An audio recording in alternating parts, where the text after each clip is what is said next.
Hello mga kabasic, welcome again sa ating YouTube channel, Motorcycle Basic Mechanic, wherein we can learn repairs and tutorials and vlogs. Please subscribe and click the bell for the updates of our latest videos. Thank you so much and God bless everyone.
Ini urusan, harus merindan.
Alright mga kabisik, so may share lang ako dito sa ating floater na kung saan binago natin at tinaas natin, no?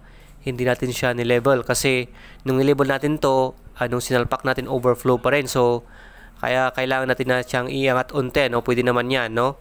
Basta make sure lang mga kabisik na hindi na masyadong naangat yan para hindi naman niya stop yung pag-flow ng ating gas sa ating floater valve, no? Dapat yung ating floater na plastic ay bumababa pa rin sa kanyang basin. Okay, para ma-open yung gas na papasok sa ating floater valve.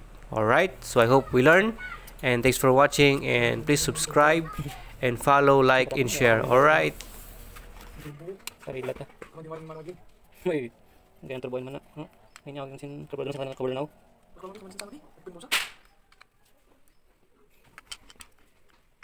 Ay, sukat ng dati oh. Nagwan man nung, kan nag-overflow na yun.